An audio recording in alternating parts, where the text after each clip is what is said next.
I don't know what else to say, but I'm saying something. Brought to you by some guys on the internet. This is Getting Tabled. With your hosts Jason the Bruce, You guy! George the Yang, I hope you're all entertained by my inaptitude. Jason aka Major Socks. We've been doing this and talking about various stuff. One of the stuff. Now sit back, relax, and get tabled.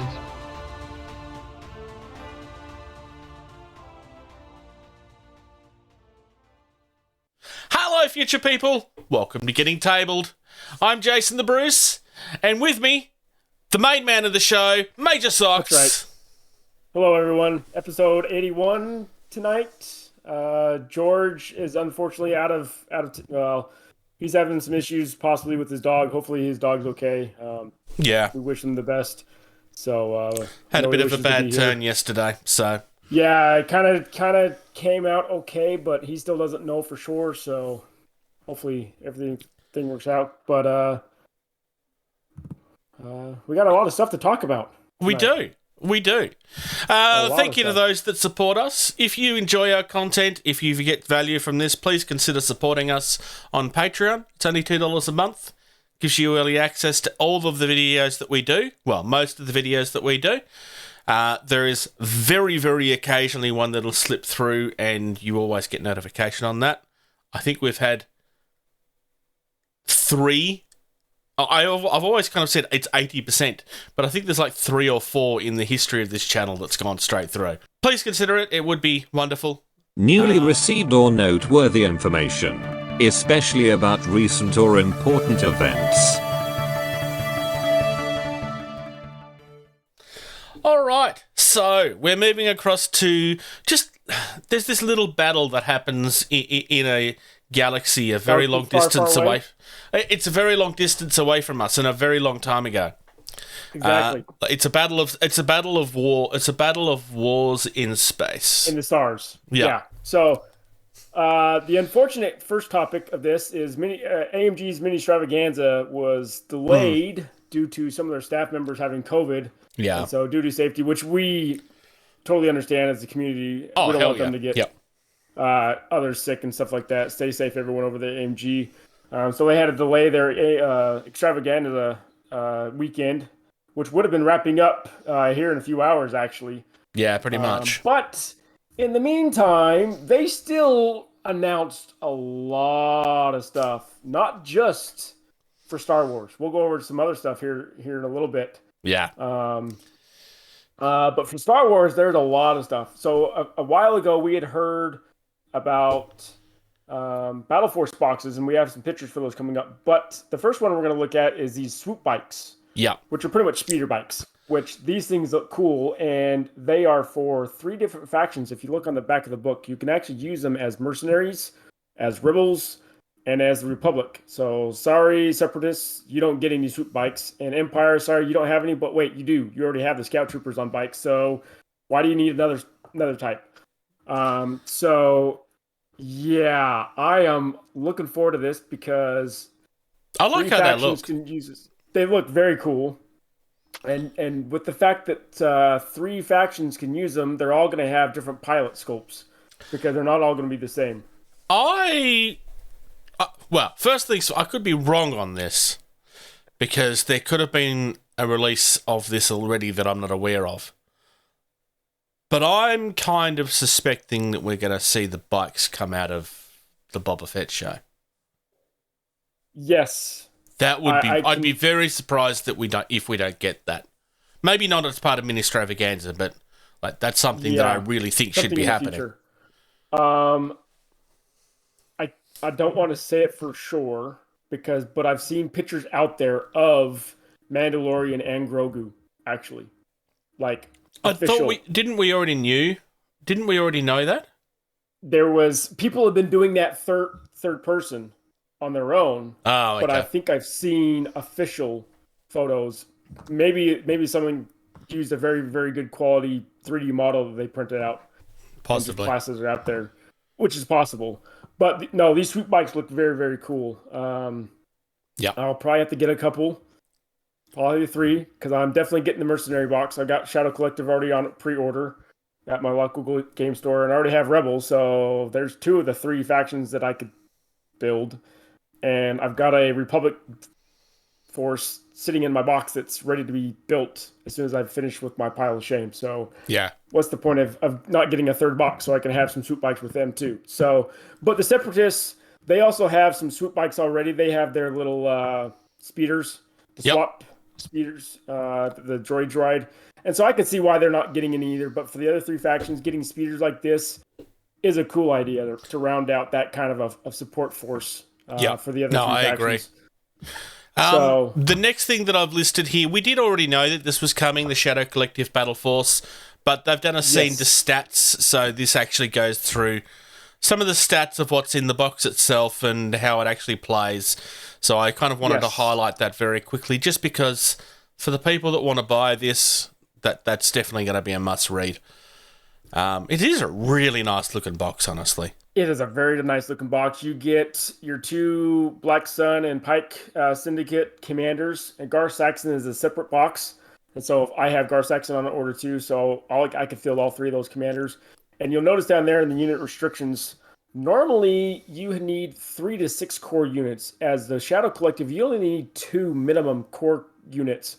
And so if you get the Shadow Collective Battle Force box, you're going to be able to field a complete army right off the bat, because you most likely have, for those of us that play, you probably have Bosk or Cad Bane or Maul, and so there's an operative that you can hold, and you can field all 3 of those if you have all 3 of those, like I do. And then you got your Special Force Super Commandos, which is the other squad that comes in this box as well. And then if you have a heavy unit, or you get the Swoop Bikes as a support option in the future, you've got a force to be ready as soon as you assemble stuff and paint stuff, which is awesome. I can see some other heavies and other supports coming out here in the future. I mean, we all know that as forces get started, they're low on support and heavy stuff. But look at the Empire, the Rebels. I mean, even the new factions, the Republic and the Separatists, they've got a lot of support and a lot of heavy options available. And so just give AMG some time, and we'll get some good support and good heavy options for the Shadow Collective Battle Force here in the future. And with the speeder truck being the only heavy option, looks like I'm going to have to get the little bus so I can get a heavy option as support, because I like heavy units when I build my forces.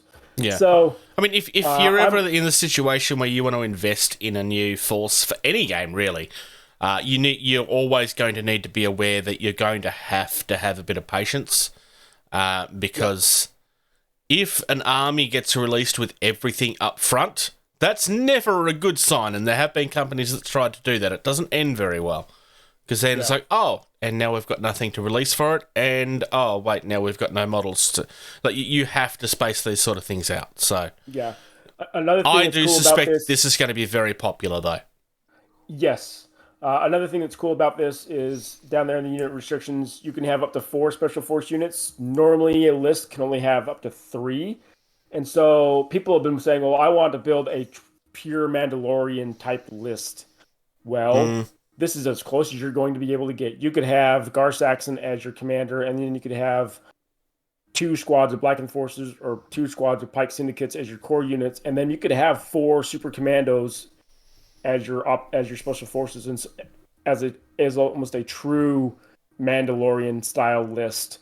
And people have been seeing the stat cards released for these a little bit, and so just playing around with those on the Battle Force builders that are out there, people are coming up with some crazy options. So we're, as a community, we're getting excited for this to come up on the 17th. Actually, these boxes, at least the Shadow Collective and Gar Saxon, are getting released next week. Yeah. So, I mean, if you was ever to get an actual Mandalorian army, that would require, at least from I don't see how that would be possible without going all the way back to the Mandalorian Wars. And there's so many things that I don't see why you would go that far back in time before doing some fairly significant other things. Because, like, there's just not enough in the movies and stuff to really draw characters from. Quite deliberately. I mean, the Mandalorians are supposed to be one of these things that are myth and legend, and I mean, we know a lot more now because of the Mandalorian show, but even then, it's still only snippets. So. But we've kind of teased this long enough. Let's talk about some Battle Force boxes. Well, yes. So, Battle Force boxes. So, we have heard about these in one of the earlier mini extravaganzas. They had talked about this coming up in the future. This is a great way for a new player to get into the game if they do not want to buy two separate factions as a starter box. Yeah. So this comes with everything that you need for an 800-point army, whether that's your support units, a heavy unit, a commander, your core units that are specialized for these type of unit style of forces. So the Republic, you want to play 501st as the clones, buy that box. Yep. If you want to play Echo-based defenders, so you got a lot of Rebel veterans, you buy that box. You want some airspeeders and some tauntauns, whatnot. Leia is your commander in that force. You buy that box. And same goes with the Separatist and the Empire boxes. The cool thing about these these four boxes as well, is they come with unique command cards that are specific to these command boxes, these force boxes. However, the nice thing about this is me, who has all four of these factions, that doesn't want to go out and spend $125-$150, depending on the price, for a brand new 800-point army that I have already. Yeah. Other than the 501st, I might buy the 501st because I could probably sell what I have not made, maybe. I still don't think it'd be worth it. To get the cards. I don't think it's going to be worth it either, just to get the card, because AMG has announced that they are going to allow people to print and play with the new command cards on their own. So you can go to the website, download the cards. Yep. Print the cards on their own for those of us veteran players like myself and others around the community that want these command cards but don't want to go buy a whole new faction box for their faction that they already have plenty of stuff for. I will go as far as to say is that there became a point in X-Wing where the fact that they continued to screw over their existing players, and this was Fantasy Flight, not AMG, with having to buy everything in the line to get all of the cards you need just to be able to play a game. As much as that's a thing that stopped happening probably, 12 months ago, maybe 18 months at this point, I still don't think X-Wing has ever really recovered from that. It's nowhere near as popular as it was. I mean, it's still popular, but it's not like X-Wing was it was top 3 at one point. It's never really recovered. I mean, I'm not saying the game is dead. Don't take me out of context here. The fact that Asmodee have not gone back to that tactic says a lot. And it's very important. Whereas they have with Armada and Legion. You can buy card packs for Armada and for Legion that include all the command card upgrade cards, whatever. Yeah, but you don't have to buy minis that you don't need anymore to get those. Exactly. I can buy a $20 card pack and get all the card options available as the Empire Rebel player.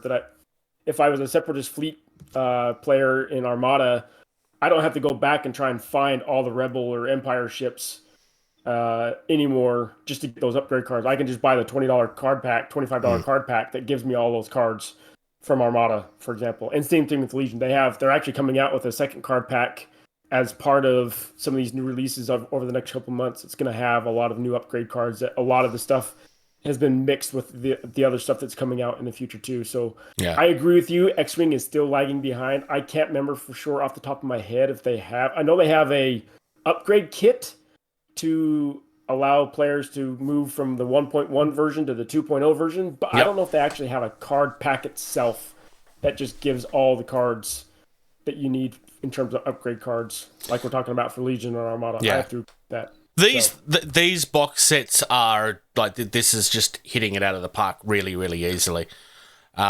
Legion is a game that probably needed a little bit more of this. I mean, you have the starter boxes. I mean, you got 2 of them. Like 2 of them? Yeah. And both of them are very good boxes. They're great deals. But you need but you need to go into it with somebody or be wanting to own more than one army. And if you're not that person, now you can just pick the one that you want. Yeah. Looking at this myself, right. I genuinely can't look at this and go, well, this is the box that you'd need to go. Like, all 4 of these boxes are very, very tempting for different reasons. Yes. I mean, who wouldn't want to play with the 501? Yeah. Who wouldn't want to be the bad guys on Hoth? Or play an entire Battle of Hoth, where you could just pick up one of each box and do an entire Battle of Hoth. That's where I was leading, yeah. Yeah, exactly. You're not going to get your dice and your movement tools and stuff like that, but they sell those packs separately, so don't worry about those new players that are looking into getting into the Legion with these boxes. You can grab all those separately, and they're not bad price as well. I will recommend you get at least 3 packs of dice, because you will need that much dice for certain, especially if you load out your ATST like I do. I can roll 11 dice in one shot, so you're going to need a pile of dice. How big's the ATST model? Depending on how you model it, mine's sitting about 9 inches tall. So we're never going to get an AT-AT then? No, we'll never get an AT-AT. That's a shame. So it is a shame. But as we've been talking about, great way to enter into one of these 4 factions, because Shadow Collective's Battle Force box is not a true Battle Force box. It's almost a Battle Force box. And so to get into the other 4 factions without getting a starter kit and having to split it with your friend, or as we mentioned earlier, buying both sets and then just tucking one off to the side because you don't want to play that for a while, whatever. Yeah. Excellent ways to get into this game now. All right. I would love to see Armada do something like this, but they kind of do with the Separatist fleet and the Republic fleet now. Empire and Rebel, we'll see if in the future. So we've got one more for Legion. Yeah, and I skipped over this on purpose because this is something that I talked about wanting to see. And you have it now.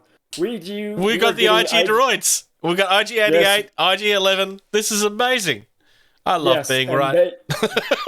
And these models look awesome. Yeah. I am very excited to get these. And you'll notice that it's interesting to see what loadout they are compatible with. Empire or Rebels. Who would think an IG unit would be compatible with the Rebels? But here we get, as a Rebel player. Well, no, that makes sense because the Mandalorian reprogrammed one of them, which means that they can be reprogrammed. Yes. So in that aspect, yes, you're correct. So I can see it in that aspect. And because of that, I can see us getting some Mandalorian stuff like you mentioned earlier. Yeah. I'd be very surprised if that doesn't happen. I suspect that at least, I suspect at least something's going to get shown off when those filming starts. Yes. And I suspect that they would start with Mando. That would make the most sense. I also suspect that it would be something that will be drip fed. I don't think you're going to get everything all at once. No. Because it doesn't make much sense to do everything all at once. We'll see some snippets and then just say, watch out for more in the future. And that's all we're going to get. I suppose then the only issue with that is that because Mando kind of has his own thing going.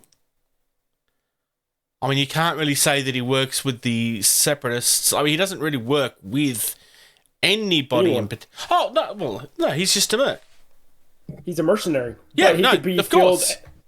Yeah, he's a mercenary that could be filled probably by the Rebels to start out with, at least, and possibly some others. The only one I could see him not working with would be the Empire, because he, character-wise, has a problem with the Empire.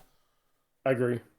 No, that depends on what point in history you're talking about. At the start of the show, he doesn't. It's when he realizes what they're up to. Yeah. All right. True. So it could go both ways. But anyways, I am looking forward to seeing these guys come out. October timeframe is what they've got as a release date, according to Asmodee's website. Yep. So, yeah. Probably going to have to get actually, I only need to get one box of these because they come with both figures. Yes. 11 and 80 in the box. So... I Yep, also looking forward to these suspect things. that we will see others of these at later stages. Oh yeah. Because they'd just be silly not to. It's a really easy re-release. Yep, exactly. All right. So that's Moving what on. we got for Legion side. All right, but over to you for MCP. Yeah.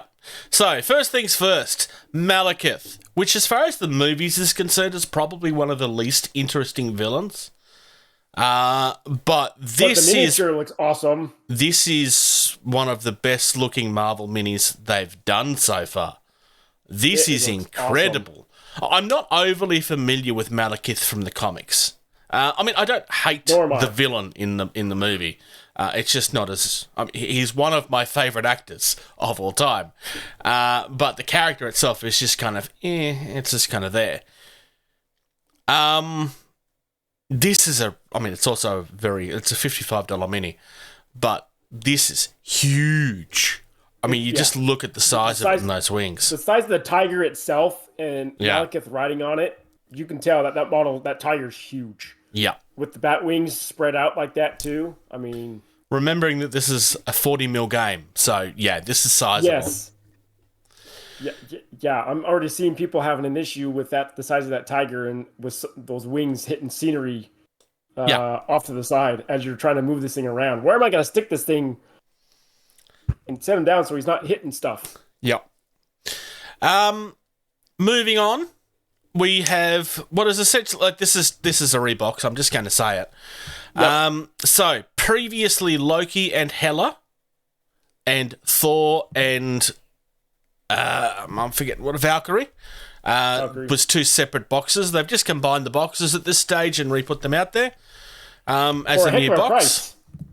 Yeah, $60 for all four. Yeah, it's a very good price. And don't get me wrong, these minis are great. I own these minis. The first thing I will say, be very careful with Loki. His horns are separate pieces. The horns, they're separate pieces. And if they go missing, this has happened to a lot of people in the community. If you drop them on the floor, you will never find them. These also should be coming with the updated cards, which is important as well. Honestly, look, as much as reboxings is not really that exciting, the reason I'm talking about this is more because I think this is something we're going to be seeing more of, because it's a much easier way for somebody to buy in. Yeah. Well, not just that, but for the retailer. If you haven't walked into your local game store and you just see a whole shelf lined with all the Marvel boxes up there, same thing with Legion. They are running out of shelf space. Yeah. And so combining two boxes in a sense into one box is a great way for shelf owners to then free up some space that they can use elsewhere. From a game's perspective, it's very tempting to say, well, yes, but that also raises the base price. But let's be honest here, you can't just buy one of these boxes to play with the Asgard anyway. You kind of have to buy both. Mm-hmm. Yeah, if you want to play as an Asgardian faction, you need all four in a sense, almost. Yeah, and you need the next two that's coming out as well that we spoke about last episode. Yep. This is, on the surface level, this appears to be very dull, but it's not. This is very important. So I think what you can expect is that we are going to be seeing Wakanda come out in a similar faction.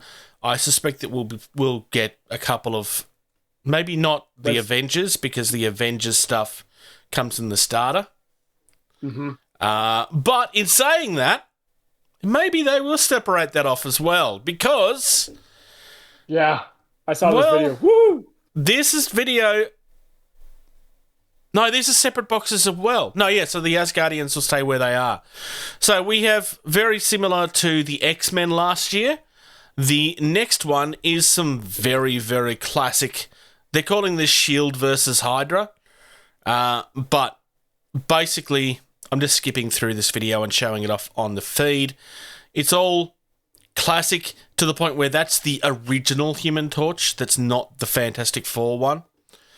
We've got a new version of the Red Skull, so he's been powered up by the Cosmic Cube at this point, obviously. Which looks awesome. Yeah. We've also got Zola and... I forget who that other guy is. So, but yeah, we've got 4 new boxes coming. So we've got Red Skull and the Hydra Troopers. So we've got another Minions thing here. Arnim Zola and Baron Strucker. Strucker is the one that I was trying to remember the name of. Nick Fury Sr. Yep. And so we now... They actually did fix this problem a little while ago. Because there used to be 2 different versions of Nick Fury. And as much as everybody loved the version that got copied for the movies, there was a percentage of the audience that missed the old character as well. So Marvel actually, it's senior and junior now. And has been for a while. And it just kind of works. I mean, it's obviously a rewrite, but it just kind of works. I really like all 4 of these boxes. Probably the weakest of them is probably that Nick Fury one. But Nick Fury Sr. as a separate character probably wouldn't have worked anyway. Because, I mean, he's an older character. I mean, he is the original Nick Fury trope. But having him, he's not a superhero. So I can see why they've decided to do it that way. I don't know. I think I would have preferred him to be on his own box and just have some troopers. But yeah, I don't know. Yeah. This is exciting. I'm up for this. Some good stuff all around coming out from MCP as well. Here, fall timeframe, fall end of the year. So yeah. All right. Moving on. I have brought us back to the close-up screen for this next one because before I go into this next story, I just want to preface something.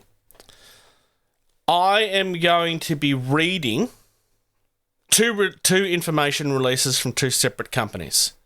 The first one, we have actually known about for a while, which is the Secret Weapon statement. We chose not to cover it at the time because we wanted to find out more information and get and hear what the response was going to be from the other time, because there's accusations in this and then answers. We will not be providing an opinion on this. We're only covering it as part of the news. I want to make that very clear because as much as I am or was a fan of both companies, and I am someone that's lost money because of the Kickstarter on one side of it, I just want to make it very, very clear that there's a reason we're not giving opinions on this.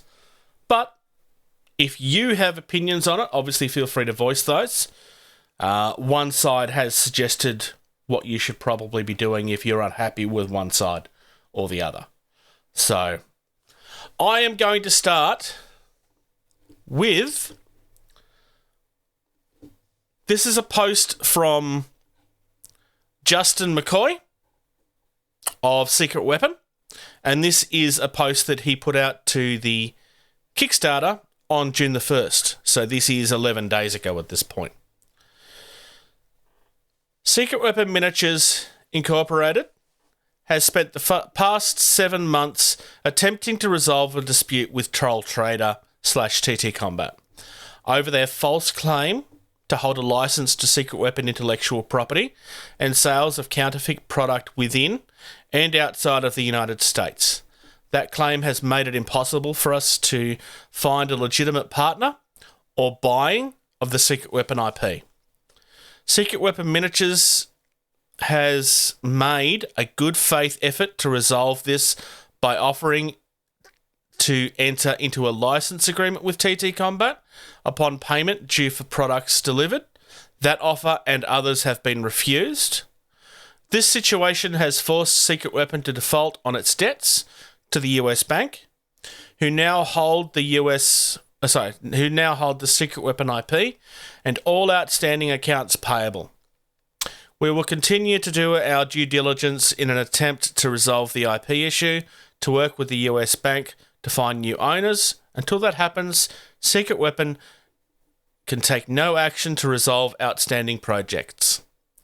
While attempting to resolve this dispute, we made no public posts or comments on any official Secret Weapon channel.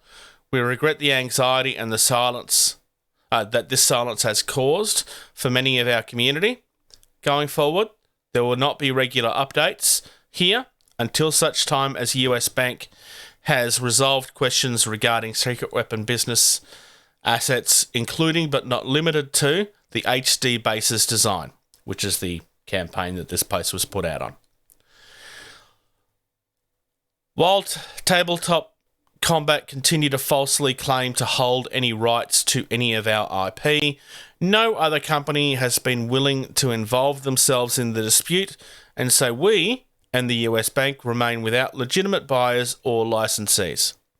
Secret Weapon will continue to sell the Secret Weapon paint and dungeon tiles while inventories last, so that it can continue to cover our rent on the warehouse where physical assets are being stored on behalf of the US Bank. I've contacted someone to ship those orders once per week, as I cannot do any work on behalf of Secret Weapon. When and if the dispute with TTCombat is resolved, and if and when I can help US Bank to find a buyer for the HD base property, I will post appropriate updates. Until then, it is with great sadness that I can say little and do less. Justin McCoy. So, this is a very, very serious accusation that's been made here. And this was a much needed update on a project that had pretty much gone silent since we first heard that Secret Weapon had ceased business. But we did eventually get a response. Secret Weapon statement. So this is from TTCombat, the people that had the accusations thrown at them. In response to Secret Weapon's post on the 31st of May, we would like to clarify our the position as follows. In February 2021, a month after the original estimated delivery of the HD Bases Kickstarter campaign, Justin McCoy sent us an email that ended, "I will be announcing the closure of Secret Weapon this month. We're not able to weather the pandemic." In order to provide Secret Weapon with a cash injection, we agreed on rolling a 3-month deal where we pay Secret Weapon $10,000 for a 3-month license to produce bases in the UK. We paid the first $10,000 in advance to help Secret Weapon in the immediate, and would begin a 3-month period once we could make the models. Secret Weapon began sending us masters of their bases so that we could produce molds per production. Approximately 1 month into the first period, Justin notified us that they needed more funds. We agreed to pay for a further 3 months in advance, as we were offered Secret Weapon paints to sell alongside the bases for no additional charge. Approximately 1 month later, we will ask for even more money. We requested to see the accounts so that we could understand where the funds were being provided were going, and why outgoings did not match or even come close to the numbers we were originally given. During this period, while we were trying to help Justin save his business, and in turn put him in a position to continue to employ his staff and fulfill outgoing Kickstarter campaigns, Justin took a vacation. The limited accounts that were provided revealed what we deemed to be inappropriate spending. At this point, Justin was told we would not make additional funds available. His salary was significant outgoing, and we could not see how it was justified in the current circumstances. In response to this, Justin said again that he would be closing the company and that our agreement does not exist. At that point, we'd already incurred costs approximately £15,000 making moulds for the purpose of production, in addition to the £20,000 we'd paid to Secret Weapon. $20,000. Oh, sorry, dollars. Sorry, my mistake. In return, we were yet to sell a single Secret Weapon base. We have contacted the US Bank to register an interest with Secret Weapon. However, no one we talked to is able to confirm that they actually repossess Secret Weapons IP. We're not stopping Justin from communicating with his HD base's Kickstarter backers in any way, and in fact we would encourage Justin to show his backers exactly where their money has been spent and what there is to show for it. If we do end up in possession of the Secret Weapon IP, we will reach out to the HD bases, Kickstarter backers, and see if it's possible to get the product into their hands.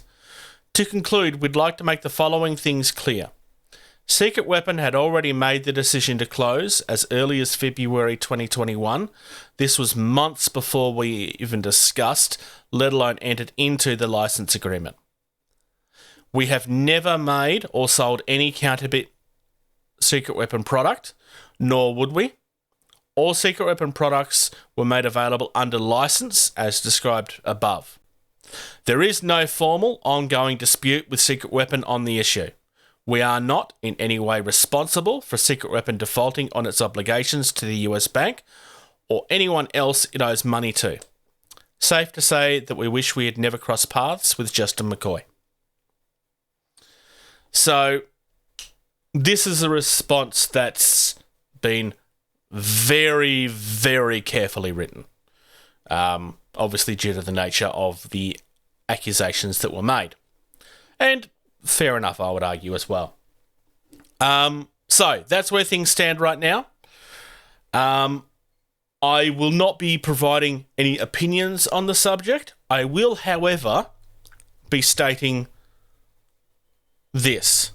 There have been a number of the backers that have tried to share this statement on social media,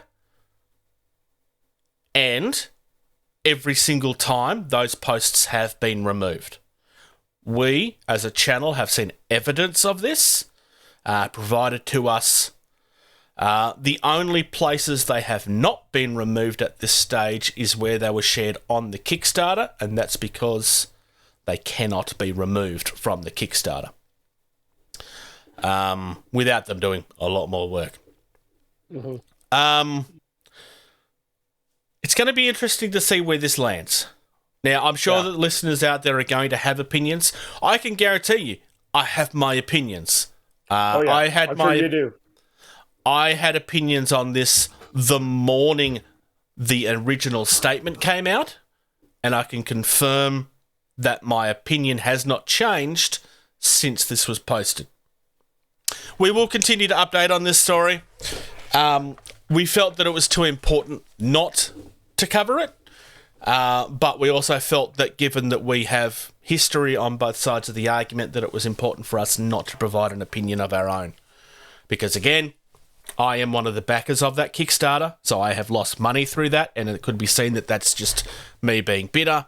And we have, we are fans of the TTCombat products, so it could also be that we are unfairly giving opinions one way or the other. The only thing I will say is that I suspect that this is much more complicated than anybody expects that it will be, and I doubt that it will be. I doubt that we'll have a straight answer for this for quite a while, regardless of who's in the right or the wrong. Yep. It's really hard to say that without actually giving an opinion. All right, moving on to something a little brighter. Games Workshop are releasing stuff. And this is something I do have opinions on. In fact, I think you know what my opinion on this is.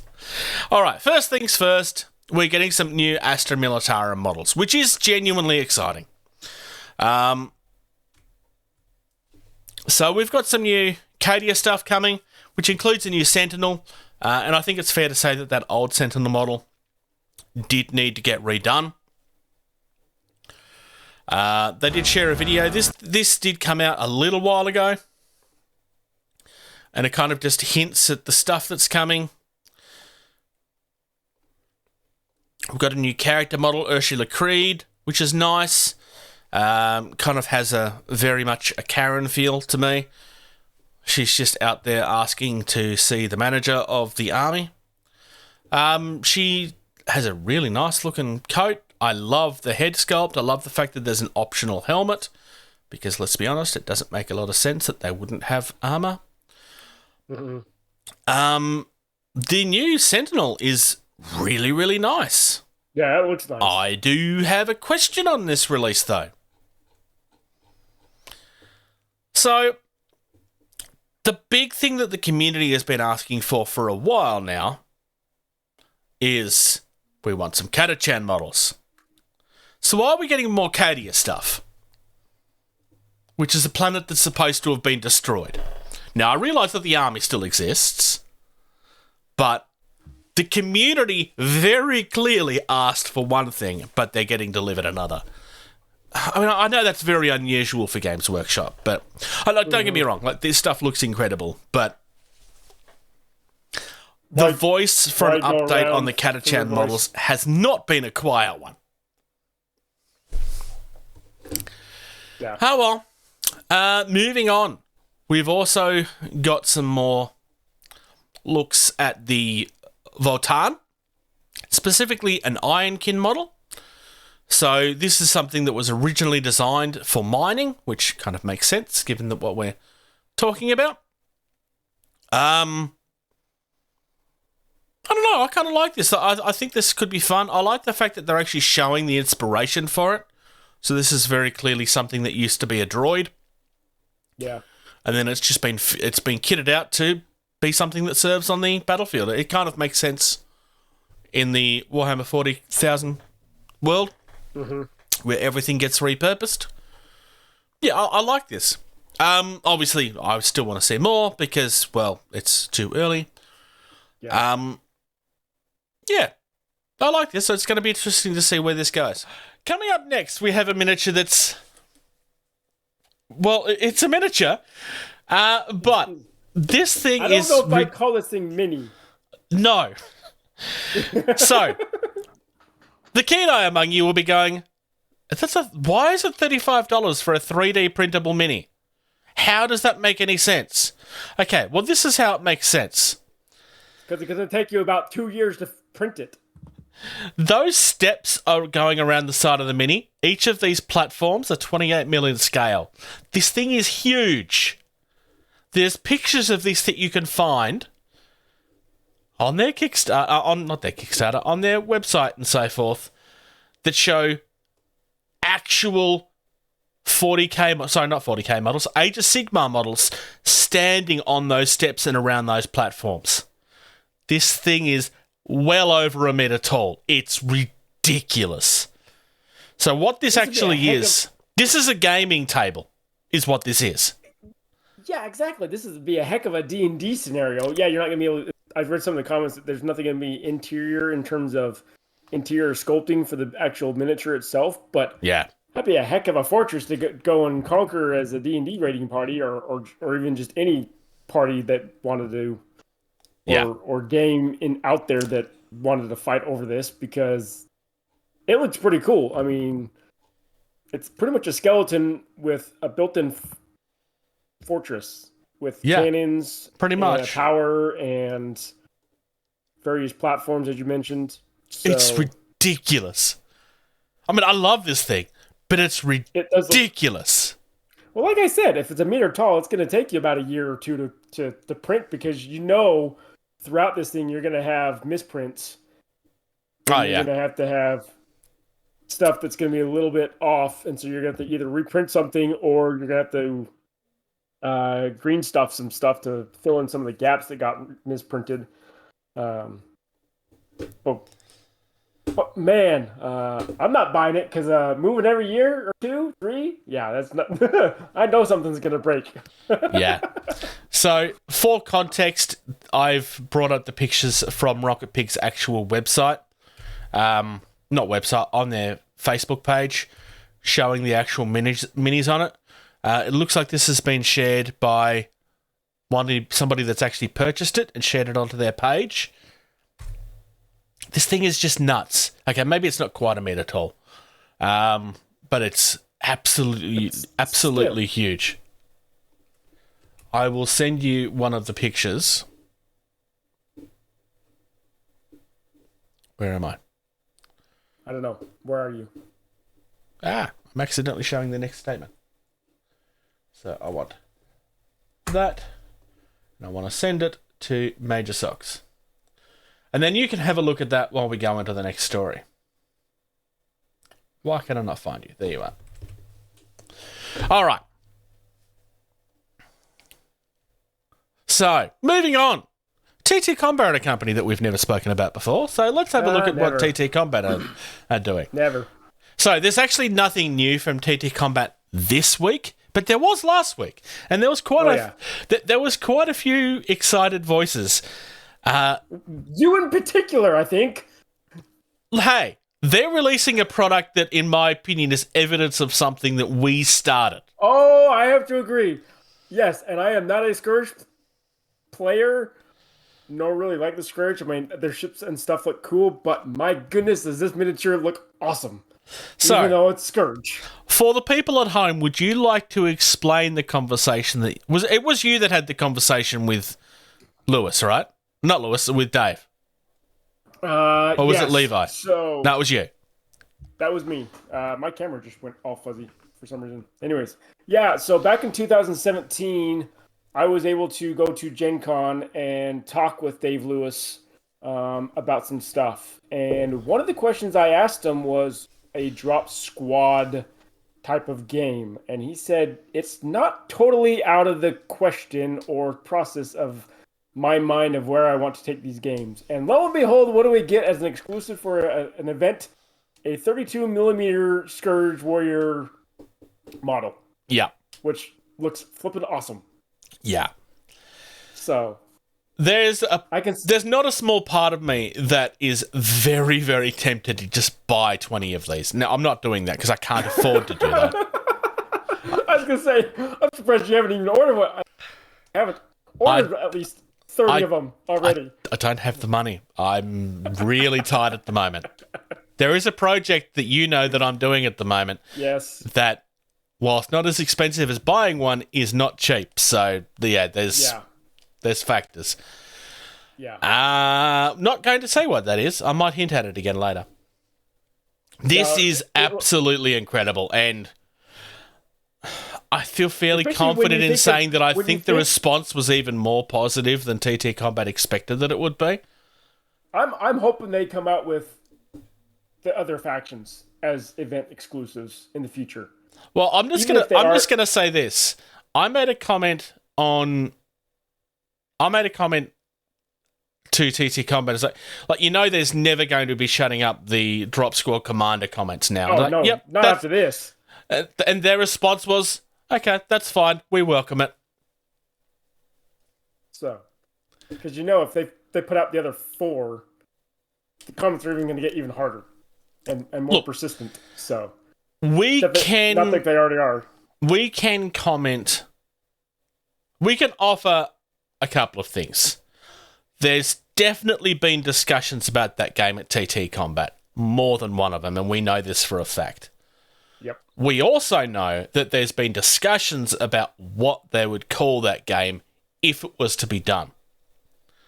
The last update we had was that it wasn't being developed at that time, but that update was almost exactly 12 months ago. Yeah. Hang on one second. I got to knock at my door.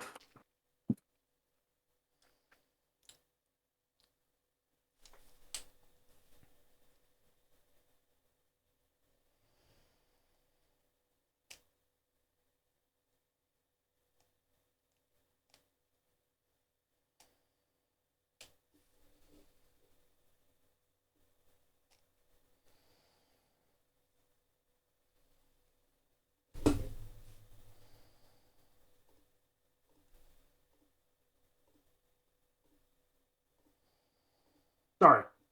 Oh, good. Wife is away, and the son had a question. That's fair. So yeah, if this confirms anything, it's just that we 100% believe that this is a product that's coming. I personally don't think it's going to be in the next 12 months. I suspect it's probably more towards the 2 years. But as far as I'm concerned, this is confirmation that it's happening. Yeah. It doesn't mean that it's being developed, but this is definitely a tease of, okay, We know that you've asked for it.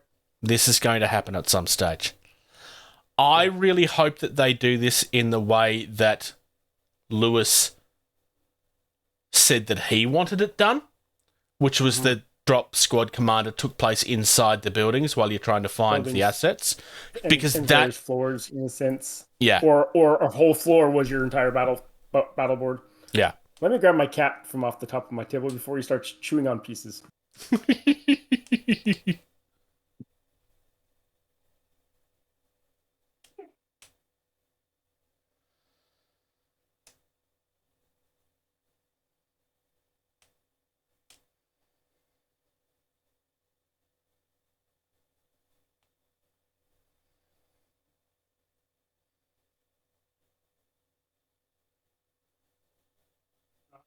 Maybe he just wants to hide under the desk for now. We'll see how this goes. So yeah, I mean, Lewis Clark is no longer with TTCombat, but we know that there was discussions that were taking place. So that's the direction that I feel that's going. It's not the only thing though. I mean, I did show off the page. Yeah. So I mean, because there are other great exclusive content for their whole range. Yeah. So the Anomaly looks incredible. It's this mysterious ship, and we don't know where it came from. I love it. But it looks very Resistance. Yeah. We have a Hammerhead Karkaros, which is just a Hammerhead version of the shark monster thing. Some of these we've seen before. So the Osprey gunship we've seen. The Solar Reaver gunship we've seen. Those ones we have seen before. The other one I really love, the Senelian. They're doing a clear version of it. Yes. So this is picture here. But believe it or not, there is actually a mini there. It's not just a black background with nothing on it. But if you hover your mouse over it, it disappears. It disappears completely. Yeah, I noticed that just now. So if you are not aware why this has been done, this is a character that is based on a real-life wrestler. And you can't see him because he's invisible. So they've released a clear version of the mini. There's a lot of people that are trying to figure out what to do with this. People that are like, do I paint half of it and not paint half of it? Do I just present it as it is? My opinion is you just present this as it is. I actually think putting paint on this would ruin it. I have seen people paint clear things and make it look incredible, but the whole point of the joke is that you can't see it. So just leave it. Honestly, just leave it. Yeah. I do like the Occupied New York Sector Pack exclusive down there for Drop Zone. The little sectors. Those look pretty cool. Granted, that tower is massive. When you look on you hover over the picture and you see how massive that tower is. That it looms above a UCM cruiser in terms of height when it's sitting on top of the flight stand itself. Yeah, no, it is quite big. It's going to depend on how you want to model, because there are different sizes of those flight rods too. So yes, that is true. That is true. But it's certainly nice and intimidating. Mm-hmm. So yeah, there's some really, really, really nice stuff. Like I said, not all of this stuff is new. That sector thing that you talked about is one of the older ones. But it's just good to see it out again. Yeah, no, this is their event exclusives. You will only see these during certain points of the year. Like I said, I will 100% be buying a Scourge Warrior at some stage. I just can't afford to do it right now because there's something else that's more important. Indie, definition, independent, type, slang word, jargon. P-Work Wargames are a company that I had said I wanted to cover quite a long time ago, actually, but I've never actually gotten around to it. So, primarily these guys do a lot of battle mats, and we haven't covered a battle mat company in our aiming for the indie segment yet. We have covered these guys in the news once or twice, but I haven't actually covered them themselves. They do have a little bit of terrain as well, but I'm going to start with just the mats themselves for now. So, I'm just clicking on gaming mats and I'm just bringing everything up. And I'm just going to open some stuff. It's going to look like I'm doing it randomly, but I'm not. I am actually picking stuff. So I've opened up the Old Inn, an alien planet. I am also going to open up Overlord and Seas of War. And I think I'll leave it at there for now. So, the Old Inn is definitely designed with Dungeons and Dragons in mind. Like, it's even the pictures that they use. It's very, very dark red in the colourway. It certainly feels very taverny. It kind of feels gross. And then they've presented it with, they're just putting the dungeon tiles over the top of it. As opposed to having a flat matte. As opposed to having a flat black, which is not always as nice. It's scaled appropriately. Like it feels like it's the right size. If you wanted to make this a tavern, all you've got to kind of do is put up your walls, and then it's a tavern, or it's a shop, or it's a whatever you want it to be. These do come in neoprene rubber. You don't have the option of buying cloth options with these guys. And then there's different sizes that you can buy with everything, as you normally can with these sort of things. So the picture that they're using there is a 3x3. You can go as far as 4x6 because, well, of course you can. Alien Planet. I love this one. This is really, really pretty. The detail on this is absolutely incredible. It's probably worth noting, although I'm sure most people know this, this is not the only company that does. There's several companies that do these ones. I am a big fan of this company myself. I own one of their products. Two of their products. I've got a Kill Team one that I've never used.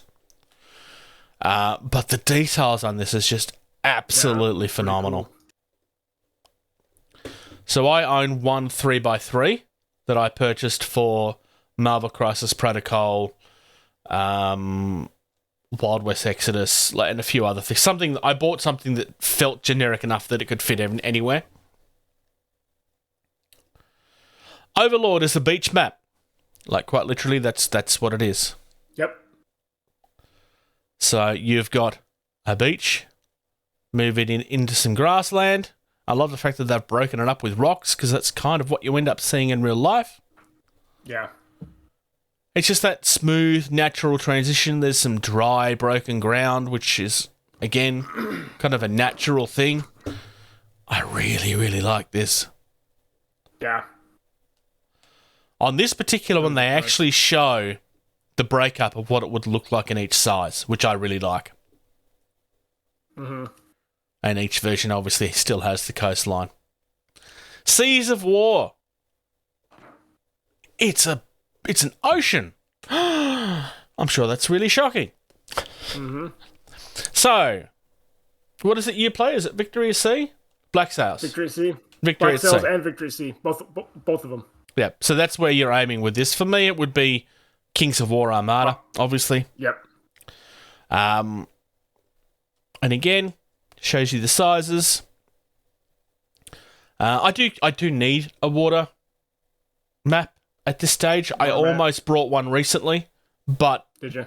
I couldn't afford it. I can't afford everything. Things I've had to tighten the belt. So yeah, these guys do some absolutely incredible stuff, and I've only scratched the surface on the mats there. They do a whole series of combat maps for D&D and other such games. They do their own versions of fantasy tiles, dice trays. Scenery-wise, these guys, I'm just going to kind of skim across this unless you see something that's needing to look at, but they do a whole series of MDF terrain, including some urban ruins, and which that urban ruins number 3 set is, I really, really love that. It's very modular. You can just kind of make up your own building as you go. Yeah, 2 or 3 sets that would work with. It would work with Marvel Crisis Protocol because it's just the ruins of a building that somebody's destroyed. It could work with 40k because it's the ruins of a building. The bundle is probably the way that I would go if I was buying, whether it be the Urban 2 and 3 or 1 and 3, because then it actually, there's a bundle that has 1, 2, and 3, and it all kind of fits together in a very large set. That would probably fill an entire table. Yeah. For Marvel Crisis, it would, at least, anyway. These guys have some really, really nice looking stuff. Yep. They haven't been doing it as long as TTCombat, but there's some really, like, there are some sets here where it's kind of like, okay, yeah, it's a tower, and there's, like, that medieval Lost Berg. There's no real detail on the building itself. You're going to kind of have to paint it to get detail. But the floors all have detail. It's just the walls that are kind of bare. But that allows for people to customize it a lot better as well. Having big detail in terrain is not always a good thing. Given that they haven't been doing this sort of stuff as long, I'm amazed at the quality that they've got, because this stuff looks incredible. I think the only thing I would say negative-wise is I'd like to see a little bit more on the... I'd like to see them explore the fantasy range with a little bit more than just buildings. Everything's kind of just feels like it's ruins of everything. Sci-fi, like, there's some decent-looking sci-fi, but fantasy all kind of feels the same-ish to me. Because in the sci-fi, like, you've got the large barracks, you've got the ruins, towers. like, there's a little bit of everything there. But in fantasy, it's all this is a building, this is a tower, this is a ruined tower, it's just all kind of the same stuff. So that's the only thing that I would say I'd like to see get updated a little bit. Yep. Good value, though. I mean, this stuff's... Yeah. Like, even without that 10% discount they're doing right now, the bundles have a discount on them. It's pretty good, yeah. Trim, glue, prime, paint. Socks, what hobby have you been up to? Nothing. By that response. I have been busy with work. Unsurprisingly, we're getting ready for some command change across my unit, so we're trying to get ready for that. Wife is out of town actually right now. She flew back home for her dad's wedding.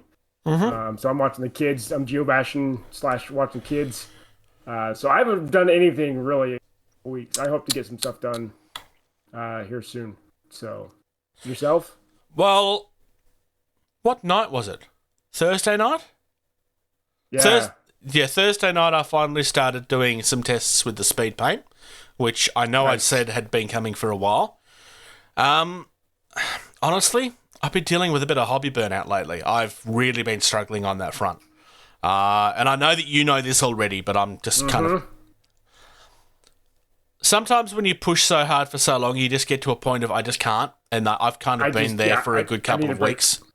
Yeah. Yep, I get it. Because I kind of was in that way when I was doing all my Victory Sea stuff. Yeah.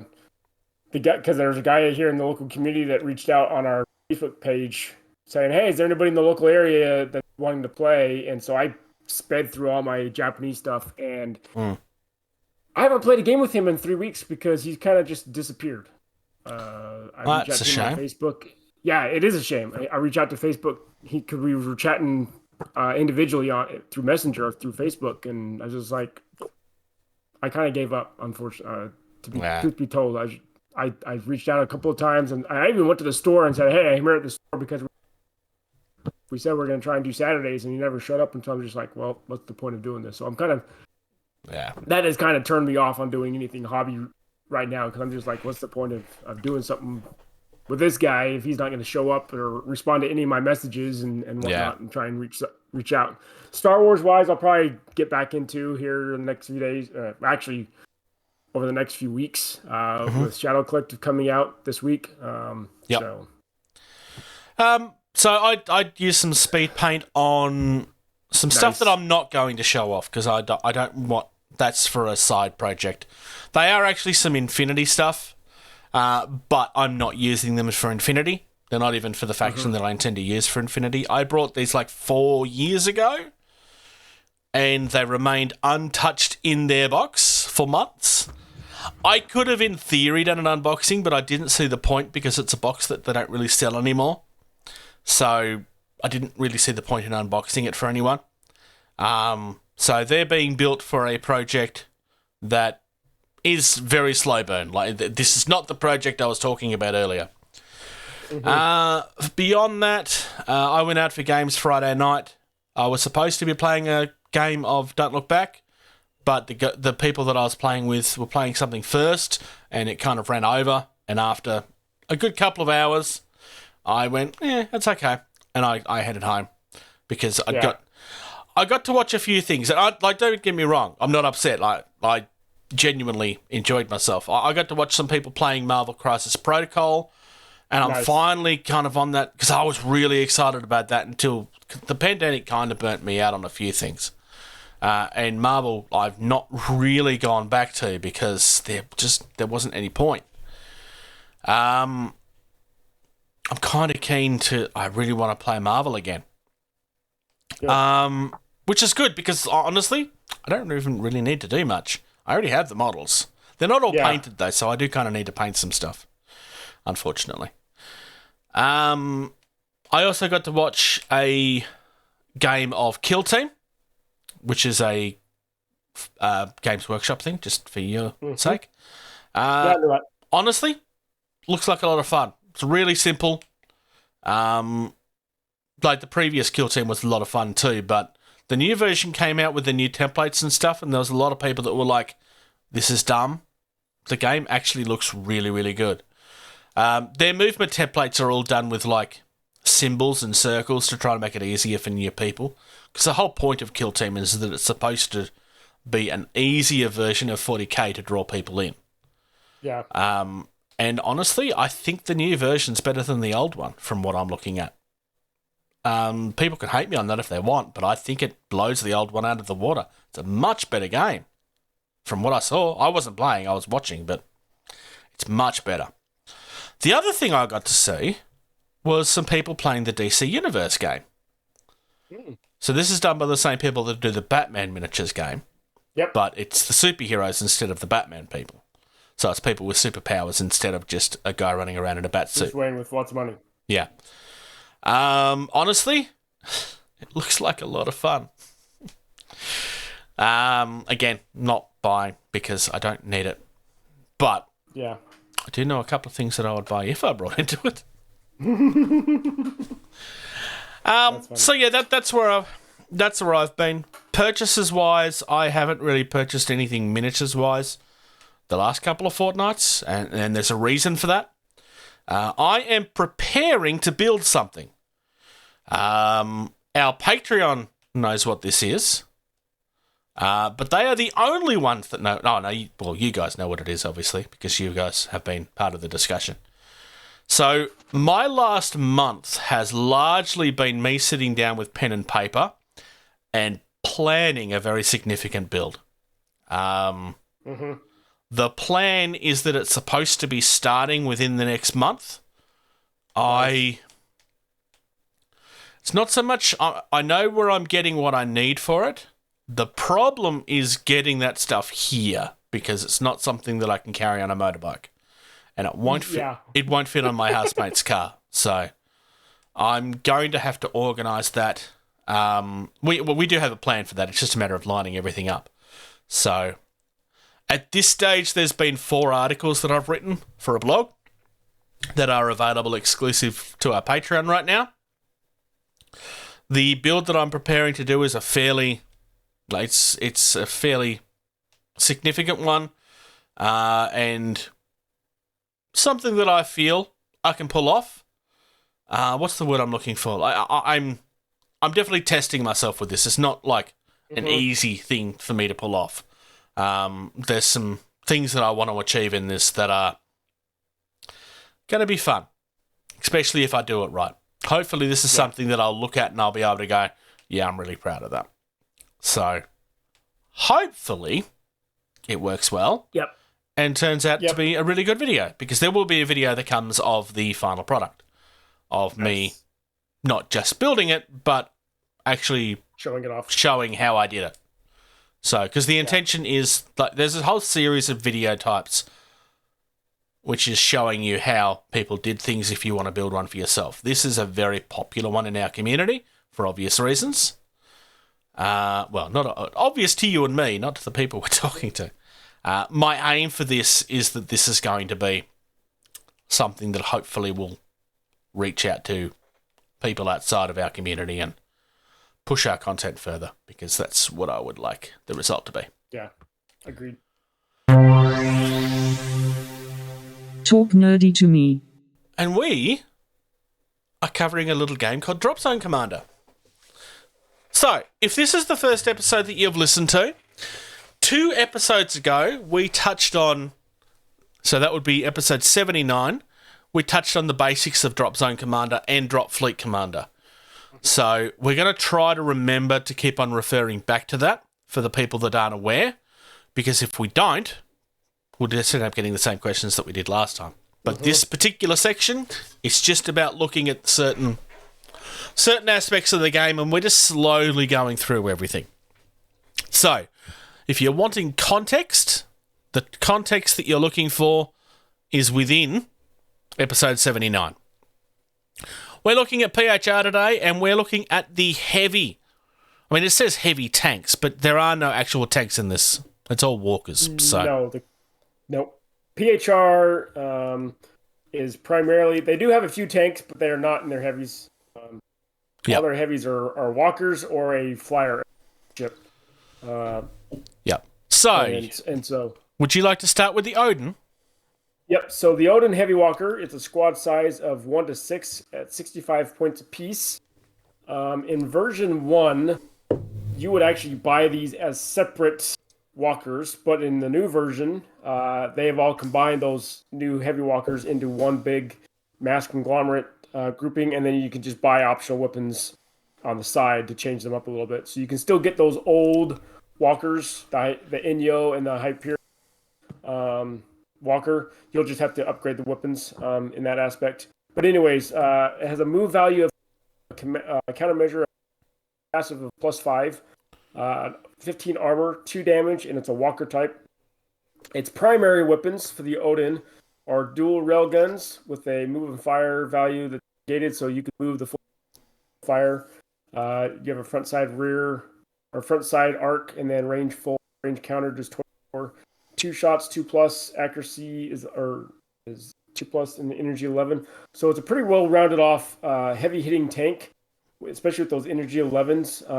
Because with the new version, you roll after you hit, and if you score a hit, then you roll a dice, and then you add your energy to your weapon to that dice roll, and that's what you actually hit. So you have to match that. So, like for example, if I was shooting another Odin with this dual railgun, I would need a 4 on the dice, a 4+, to actually hit through the armor. The dual smooth bores, it has a minigun as well with 36-inch range full front side, and then 12 inches countered.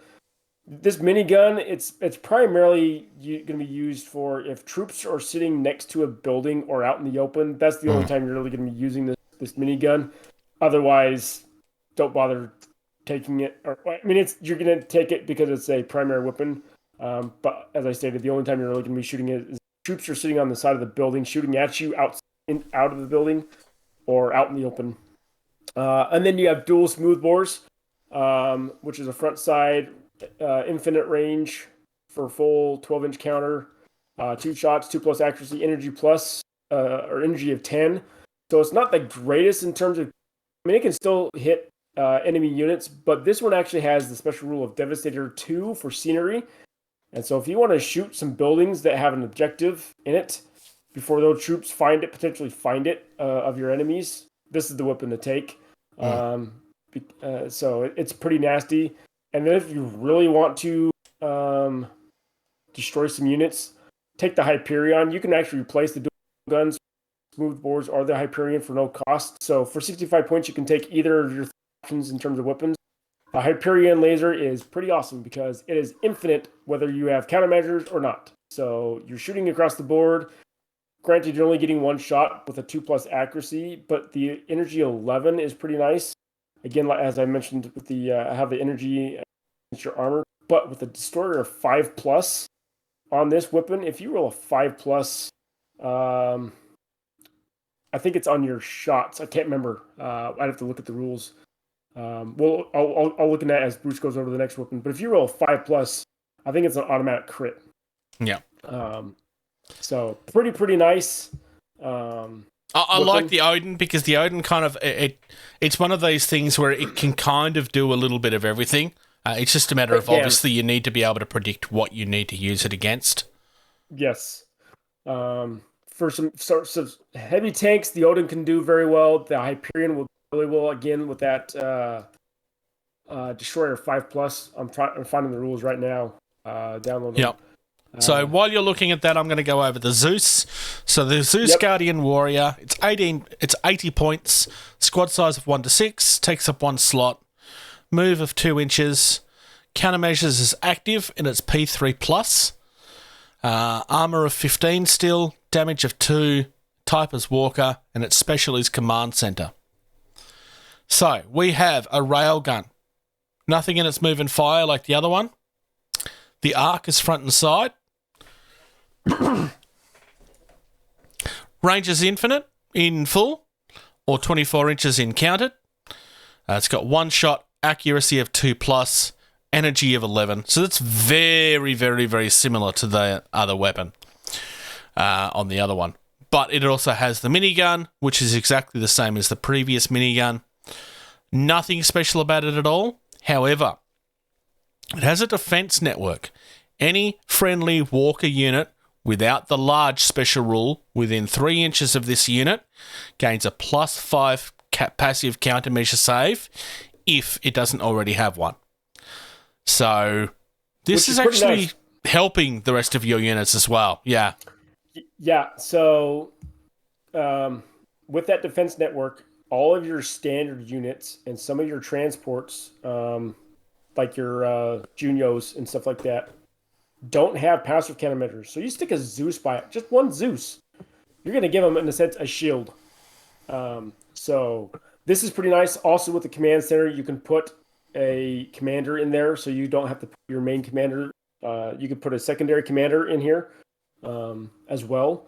So that way, some of those command cards that have that special rule on the command cards where they have to be sphere of influence, you can actually use the Zeus model itself if the commander is in there as your sphere of influence when activating those type of cards. So the Zeus is pretty well, I almost say necessary. 1, for the command center if you put a secondary commander in. 2, just for that defense network. If you're able to give a little shield bubble to anything that doesn't have a passive countermeasure, which, like I said, most of your standards and some of your other transports don't. Especially if you've got vulnerable troops that you need to get inside the building, this is a very good way of trying to guarantee that they get there. Yeah. Well, not guarantee, but it's going to make it easier to get there. My apologies. It says friendly walker unit. So the Junios will not be the Tyrannus artillery tank, and the Junios will not work. So it has to be a walker unit. So your standard, so your Ares walker, your Phobos, your Mention, and those type of walkers, they will get that defense network bonus. So even your Erebos and your Apollo Strike Walker, those support units, those type of walkers. So that's still not bad. What is that, 1? Or even your little Janus scout walkers, your little scout units. Yeah. I actually like it, especially with that command center, like I said. I agree. Yeah. But with that defense network, you can, that really is a nice little bonus. Did you find your answer to the Destroyer? So the Destroyer, how it works is it's denoted by that DS plus or X plus status. If a Destroyer weapon hits a target by the rolling it equal to the higher than the X value shown, it automatically causes a critical hit without needing to roll. So if your shooter's accuracy is modified above the X value, it still misses as normal. The X value instead becomes the lowest number to hit. In this instance, any hit would automatically become a Destroyer hit. So if your accuracy is a 2+, you roll a 5+, you just cause a critical hit without having to roll damage. So nice. Hyperion laser is pretty nice. If you roll that 5+, Granted, you got one shot, so you got 2/3 chance to roll a 5+. So, in my opinion, it's still worth that. Yeah, no, I would agree with you. Definitely. All right. And now, moving on to what is, in my opinion, the best looking miniature in the entire army. I have one of these, and it is awesome. Yep. So, we're looking at the Haiti Scorpion. It's 175 points of glory. Squad size of 1. Takes up 6 spaces inside transport. This thing has a super heavy rail repeater. There's nothing in the move and fire. Its arc is front and side.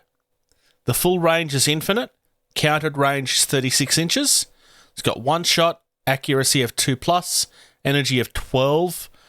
This is articulated and strafe 3. It's also got a nanomachine swarm. We've seen this before in a couple of things. Move and fire is nothing. Front, side and rear, 18-inch full, 18-inch counted, 10 shots, 2+, accurate, an energy of 6, focus 2, indirect, and tech killer. So, yeah, that's fairly self-explanatory, really. White minigun. Oh, sorry, heavy minigun. Where did I get that from? I don't know. We have 2 of these, so I'm just going to read them as one. There's nothing in there, move and fire. There's one on the left and one on the right. It's front and side. 48-inch full, 18-inch counted, 3 shots, 2+, energy 6. That's where I got it from. White nanomachines. Once per activation, pick one friendly damaged vehicle within 9 inches. That vehicle replenishes 1 damage point. This thing is nasty. Yeah. It's doing some massive damage. It's also kind of like infecting uses things around it. Yes. And then on top of that, it's also healing your own stuff. Yeah. It has a move value of 4. A countermeasure is just actives. 14 armor, which is one of the highest in the games. 8 damage, not 18, 8 damage. And it's large. It is rare, so these, depending on the size of your game, you may only be able to take one of them. But that super heavy rail repeater, even though it gives you 1 shot, the strafe 3 value allows you to shoot 3 shots. Yep. So at 3 different targets if you want to. And with it being articulated, the model itself is about 2.5, 3 inches tall. Yep. With it being articulated, where you measure from, you can actually go another inch above that based on the articulation rule to measure line of sight from. So you can hide this behind a low building, and if it's still below that 1 inch threshold for the articulated, you can shoot this over a building. So it's pretty nice. And then with that nanomachine swarm, it's indirect, so it's going around an enemy is around a building. All right, fine. I'll send my little swarm of nanomachines, and I'll punch you with the 10 shots that I have. Yeah. Yes, my energy is only a 6, but with a focus of 2, every 2 hits, I'm increasing my energy. So, okay. Yeah. So, this is good. Would you like to cover the Belladonna? Yep. So the Belladonna Ordnance Scorpion is another Scorpion Walker type for 185 points, squad size of 1. Again, 6 transport because it is a beast. Same values as in terms of the standard move countermeasures, and that 4-inch move countermeasures active, 14 armor, 8 damage. This one does not have the rare option, so you could take multiples of these if you want to. The Vanquisher Cannon has a move value of 2 inches, so you can only move half of your movement and still fire. Front side is your arc, infinite range, 18-inch countered, 1 shot, 2+ accuracy, energy of 13. Again, is articulated, and Devastator 3 of everything. So Devastator means that when a weapon hits a target, the type in the bracket, roll the damage as normal. However, does that amount of damage listed by the X value. So if you hit, you're doing 3 damage with this, and you can do 3 damage on anything. Buildings, infantry will just waste them pretty much, depending on the infantry. Yeah. I think that'd be a waste on infantry. I agree. So anything that's heavy, like another large, even your behemoths. Granted, behemoths are massive with the amount of hit points they have, based on the number of sections that they have for each behemoth. But this thing could take out or heavily damage a Shaltari heavy walker, because the heavy walker for the Shaltari have 4 hit points. You hit this thing against that, and you've taken out it pretty much right away. And then it has 2 light railguns as well on the left and right. Infinite full or for range for non-countered, 24 inches for countered units, 1 shot, 2+ accuracy, and 10 energy. So even those light railguns are pretty nasty. Because you can take out lighter units, your standard type units out with these light railguns, and then the large unit or another heavy unit, you use your Vanquisher Cannon to just waste havoc on them that way. Yeah. So that's what I would do with this thing, bringing one. So I don't have the Bellona, but with that Vanquisher, I would love to have one. Yeah, definitely. And then finally, we have Tiamat, so the god of the dragons themselves. So the Tiamat ordnance ship. Gee, I wonder what this does. 190 points, squad size of 1. It does not take up transport because it is its own transport. It moves 16 inches. Countermeasures are active. Armor of 11, damage of 6, and it's an aircraft type. There's nothing special about it. It has a super heavy rail cannon. Like rail cannon wasn't scary enough. Yeah. Move and fire of 4 inches. Front arc. The full range is infinite. The countered range is 24 inches. It has 1 shot, 3+, energy 13, Devastator 2 for vehicles, and Strafe 2. It also has a stealth missile battery. Gee, that might be where its name comes from. Its move and fire is 9 inches, front arc 36 inches for full, 12 inches counted, 1 shot, accuracy of 3+, energy 7, penetrative. So it's a vehicle killer, let's be honest. The stealth missile battery, you could take out some infantry units, or some lighter units. It's probably a waste on infantry, but it's like it's putting down ground fire, and it's just taking out the stuff that's irritating you is what it's there for. Yeah, with the penetrative rule, if you roll a 6, you cause a damage no matter what. So there's always the off chance that you'll roll that 6 because you may be trying to hit a armor unit that's heavier than what your energy can take on.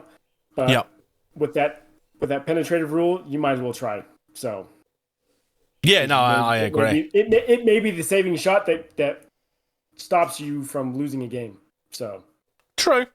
It's not something that I'd be relying on, like that particular. No, but sure. if you get it, it's going to be a bonus. It's something that helps if you're trying to take out something that it's not designed for. It's not something that guarantees it. There's not really anything in here that I could say that I don't want to look at. I would argue that the Odin and the Zeus are things that you need to own. Like 100%. Especially with those point values. Yep. Because if you're playing a lower point game, you're not going to be able to take a Hades or a Bel or a Tiamat every single game. Yeah.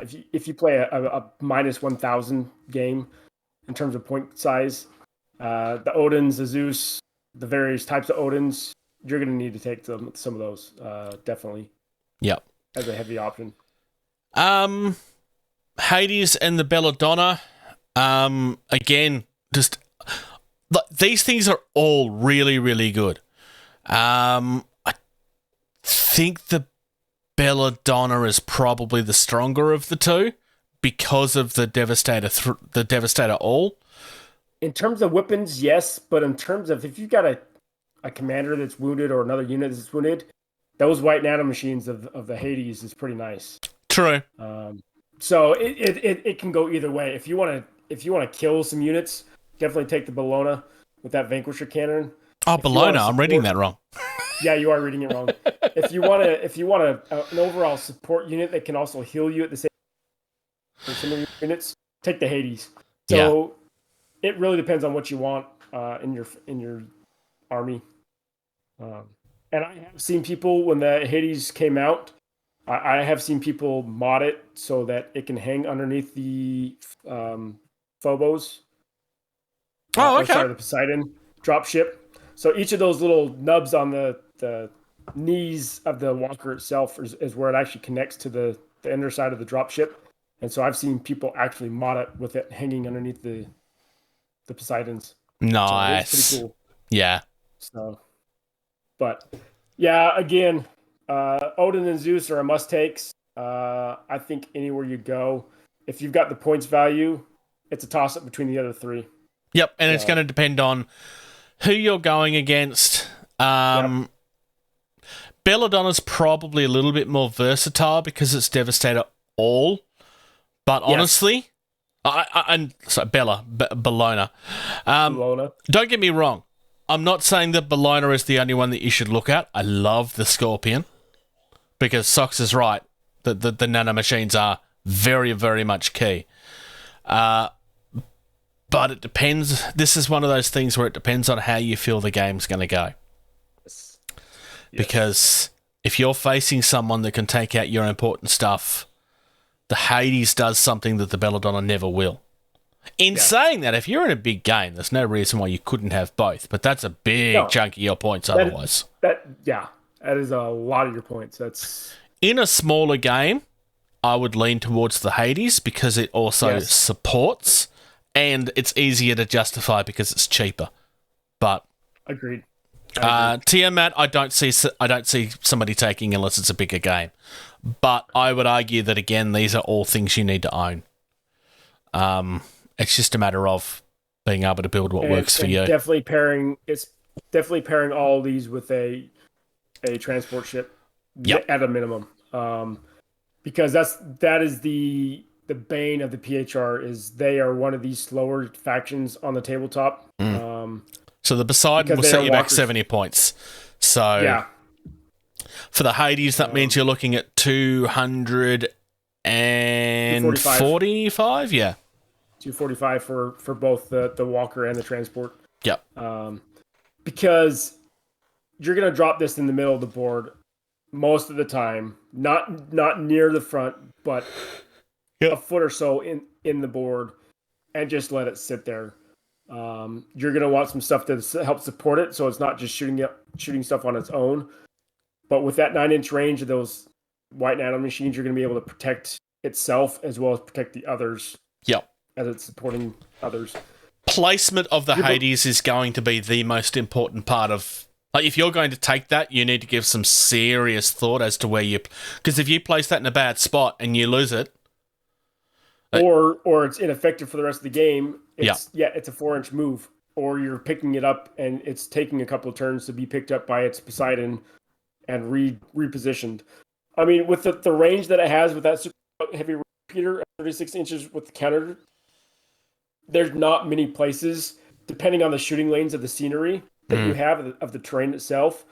When I usually look at a board for Drop Zone, and this goes for any game, I look at the shooting lanes that I have, and I have a can shoot almost clearly across the table. Yeah. And then I'll find 2 or 3 lanes that I can just sit down and pick out 2 or 3 shooting lanes. And that's what I do with the Hades. It's the best. Definitely. Because you're going to be able to tie up so many different options of your opponent trying to scoot stuff up through those lanes, especially with that range. Shaltari's going to have a hard time walking through it. Scourge are going to have a hard time bringing up their light tanks. Yes, their light tanks are fast for the Scourge. Yeah. But if you're able to pick off 1 or 2 at a time with that strafe 3 option, and then when they get close enough, you can start taking them out with the nanomachines. It's going to be hard for them to especially when they got 8 hits. They're really, as a Scourge player, they're really going to have to come in around your side from a building to be effective. But again, that nanomachine swarm of indirect can allow you to wrap around a building as well to hit them, come out into the line of sight with your super heavy reel. And realistically, if you're in a big enough game, if you have a Hades and a Tiamat, what it doesn't take out, the Tiamat will. Yeah, because you can put these up in a battle group. They'll have to be set up in a standard battle group, and so you can take a heavy with a couple of squads of heavies. And so you're absolutely right. You have a Hades or a Bellona sitting there, and then with the Tiamat, that Tiamat's just going to be swooping back and forth, picking off whatever's trying to flank the Hades or the Bellona. So, or your other standard units for that matter too. So, all around great options for the PHR in terms of heavy units. Yeah, the PHR have a lot of really good options. They do, but again, Odin and Zeus are definitely must takes. Definitely. So. No. The Odin and Zeus, I mean, as much as we've just concentrated a whole heap of time on the others, the Odin and Zeus are must-takes on every level of the game, pretty much. There's no reason why you would never have them. Tournaments, demos, conventions, that kind of stuff. We have the World Model Expo coming up from the 1st to the 3rd of July. Tickets are still on sale. This takes place at the NH Eindhoven Conference Centre in Koningshof, which is in Veldhoven in the Netherlands.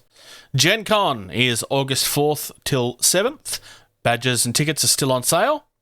PAX West has announced their dates. That is coming up in September from the 2nd till the 5th. PAX Australia is from October 7th till the 9th. And PAX Unplugged is December 2nd till 4th. PAX West is a really long event. Mm-hmm. That's a 4-day event. Yeah. Yeah, so there's a lot of really good things coming up. If you do have events coming up, they don't have to be big ones, but if you have tournaments and stuff that you want people to come across to, obviously let us know. Reach out and we're more than happy to share. Like, we cover the big stuff, but by all means, we have covered smaller tournaments and stuff before. We just need to have enough time to cover it. If you want to support us, patreon.com/gettingtable is where we can be found, and we again appreciate all the support you guys give us. If you want to find us through the other social media pages, Facebook, Getting Tabled, facebook.com/gettingtabled is where we can be found most of the time, and that's where we're most social or active. And then youtube.com/gettingtabled. Please subscribe to us. We're trying to send or put out more videos and stuff like that. I'm trying to get set up to do box openings and stuff like that here in the future myself. If you want to email us, gettingtabled@gmail.com is where we can be found. Our Twitter and Instagram are both at gettingtabled. Our website is gettingtabled.weebly.com. And then twitch.tv/JasonTheBruce is where you can find the Bruce, where he's streaming various games. And those are Mondays and Thursdays around 7 p.m. Melbourne time. Right? Yep. You haven't changed those? Nope. So I did go earlier a couple of nights this week, but that's just because I'm on leave at the moment. But probably going to do a hobby night this week at some point, or a hobby day at some point this week. I don't know when that's going to be. That will probably not be on one of the scheduled days. Will be an extra. So we'll see how that goes. Nice. Thank you very much, Socks. Yep, it's been fun. And otherwise, Thank you. Thank you. Thank you. Thank you. Thank you. Thank you. For listening to Getting Tabled. Music used in this podcast was created by Eric Matyas at soundimage.org.